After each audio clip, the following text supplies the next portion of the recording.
গাজীপুরের কোনাবাড়িতে ভয়াবহ আগুনে অন্তত ২০টি গুদাম ও ২টি সুতার কারখানা পুড়ে গেছে। আতঙ্কে বাসাবাড়ি থেকে মালামাল নিয়ে বেরিয়ে আসেন স্থানীয়রা। ফায়ার সার্ভিসের ৬টি ইউনিট প্রায় ২ ঘন্টার চেষ্টায় আগুন নিয়ন্ত্রণে আনে। এলাকাবাসীর অভিযোগ, জুট ব্যবসায়ীদের অগ্নি নিরাপত্তা ব্যবস্থা না থাকায় প্রায়ই ঘটছে অগ্নিকাণ্ড।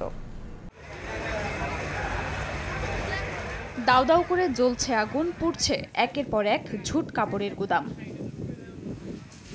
শনিবার দুপুর ১১:৩০টার দিকে গাজীপুরের কোনাবাড়ির দেউলিয়াবাড়ি এলাকায় তুলার একটি গোডাউনে আগুন লাগে। মুহূর্তেই তা চারদিকে ছড়িয়ে পড়ে। একের পর এক পুড়তে থাকে আশপাশের ঝুট কাপড়ের গুদাম। আতঙ্কে বাসাবাড়ি থেকে মালামাল নিয়ে বেরিয়ে আসেন স্থানীয়রা। খবর পেয়ে ফায়ার সার্ভিসের ৬টি ইউনিট প্রায় ২ ঘন্টার চেষ্টা চালিয়ে আগুন নিয়ন্ত্রণে আনে। তবে এরই মধ্যে পুড়ে যায় অন্তত ২০টি গুদাম, ২টি সুতার কারখানা। ফ্যাক্টরির পাশে গোডাউন আছে। ওই গোডাউনের একটা টিন, ফাঁকা টিন, ভাঙা টিনের ইয়ার থেকে আগুনটা দেখছি আসছে। আমরা পানি বাতাসে দূরত্ব আগুনটা ছড়ায় গেছে। লগে গোডাউনে ছিল তো, গোডাউন ৪-৫টা এক লগে সিরিয়ালে গেছে। তুলার গোডাউন থেকে আগুনের সূত্রপাত বলে প্রাথমিকভাবে ধারণা করছে ফায়ার সার্ভিস। কোনো হতাহতের ঘটনা ঘটেনি।